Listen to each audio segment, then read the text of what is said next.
Hello, everyone. Welcome back to another episode of the Big Donch Show. Today, we're going to be recapping the Canelo Alvarez versus Jermell Charlo fight card from yesterday in Las Vegas. Just a reminder to subscribe to my YouTube, Big Donch, and follow me on TikTok and Instagram, also called Big Donch. Let's get right into it. So, Canelo versus Charlo. What an easy performance by Canelo.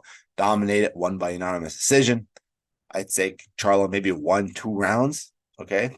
Canelo, what a great performance. Now, going into this fight, Charlo, not former, he's still the current uh, super welterweight undisputed champion. Canelo is the undisputed super middleweight champion. That's the fight where it took place. So props to Charlo bumping up 2 weight classes, okay, to fight the undisputed. This isn't just some random fighter that Charlo's fighting. He's fighting Canelo, okay?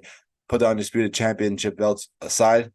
Okay, Canelo is, in my opinion, pound for pound great in the past 10 years. So definitely a great performance going into this fight for Canelo. A lot of doubters, a lot of people saying that he was washed past his prime, and that may be a little true. But compared to last fight against Ryder, Canelo had a good performance because obviously Charlo is a better fighter than Ryder. But Canelo definitely showed the world that he still has it. He still could still win fights, still win championships, still defend his belt, still be undisputed. So good performance by Canelo. I was expecting a knockout. That would have really been, a huge statement, but it didn't get it done. He did knock him down later on in the fight. Bunch of punches. Charlo had to take a knee. With Charlo, though, Charlo ran a lot, which is okay, but we knew he didn't want to be in there, right? He tried avoiding a knockout. He was dancing, moving lateral, and that's part of boxing. That's okay, but that's not going to do much against Canelo because here's the thing with Canelo. He's so good that you're not going to outbox him. And, I mean, he has a strong chin, a great chin, probably the best chin in boxing right now, besides Triple G. And he's probably tied with Triple G, right? Because how can you say he's not tied with Triple G? He never got knocked down. So Canelo, huge chin, so you can't knock him out, but you can move lateral and avoid it and avoid punches. So I don't know, another good game plan by Charlo. He needed to get in there and look like he wanted to fight, and that wasn't really the case. He landed some good shots, landed some good hooks on Canelo, but Canelo wasn't bothered. He was fine. I think it was just simple. There's levels to this, right? I always say this in boxing because boxing is where it matters the most, right? Even compared to UFC, I think boxing is the number one sport where levels really matters. There's levels to this, right? And we saw it. We saw it with Crawford and Spence. We see it with Canelo and his opponents all the time. We even saw it with Canelo versus Bivol, right? Bivol is just a better fighter at 175. There's levels to this. Bivol at 168 could be different, right? But at 175, there's levels to this. So, hey, Canelo, though, going back to Canelo, he looked better than last fight. He was quicker and stronger. But here's the thing. I still don't know if he has it to defeat Benavidez. Benavidez is in his prime. He's powerful. He's not slowing down. He's fast. The Canelo that we're seeing over the past 2 or 3 years, I don't know if he could beat Benavidez. He said last night in the ring that nobody could beat this Canelo. I really think that Benavidez could. I really do. And what he's meant was nobody could beat this Canelo. When I think that, I say 168. I still think Bivol could beat him, but forget Bivol. We're talking about 168, the number one contender, David Benavidez. I think David Benavidez will be a very tough fight, and that could be that's a very 50-50 chance, 50-50 fight. Last night against Charlo was not a 50-50 fight. I had it 85-15 for Canelo. Against Ryder, I had it 95-5 for Canelo. This fight really is 50-50. And, maybe 5 years ago, I'd have Canelo easily beating Benavidez, but it's going to be a tough fight. He's fighting Andrade. Benavidez is. I think it's going to be an easy fight. But I really think that, Canelo is going to struggle against Benavidez, and we very could see Benavidez beat Canelo. I think it's going to be a very tough matchup. Listen, Canelo had a good performance last night, but he should have knocked him out. Let's be real. A guy bumping up 2 weight classes, he should have knocked him out. Either way, it was a great performance. But if he wanted to prove to us that he could beat Benavidez, he should have knocked out Charlo.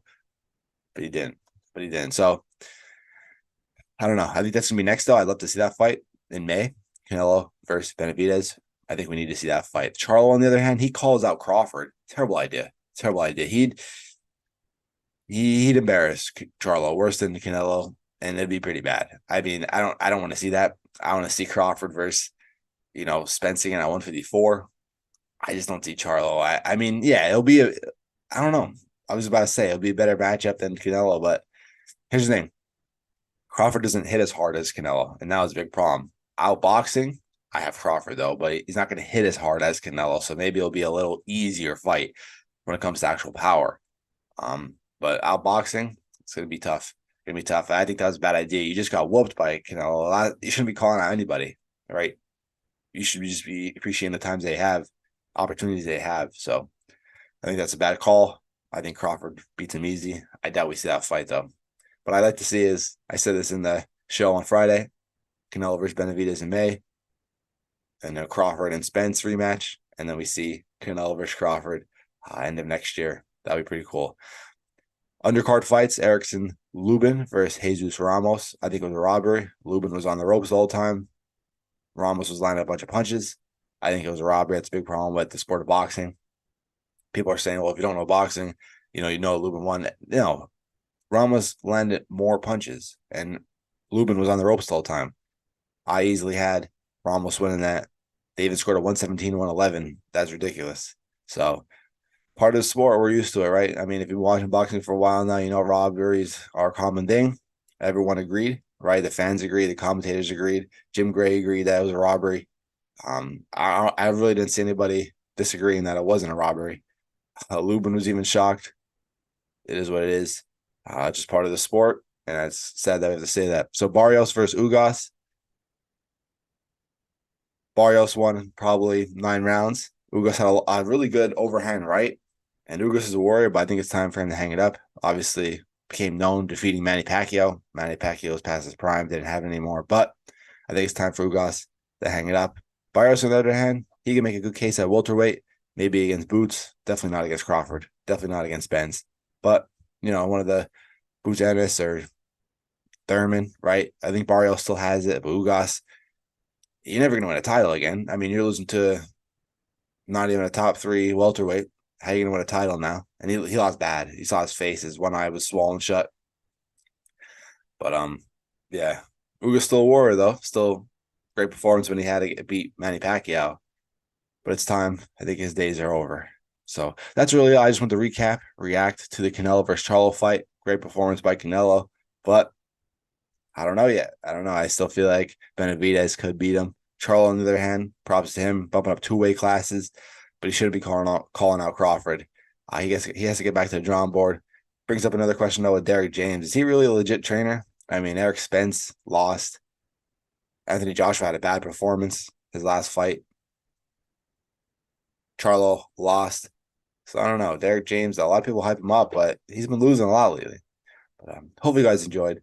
Make sure to leave a like, comment, follow me on Instagram and TikTok. I'm out, guys. Peace.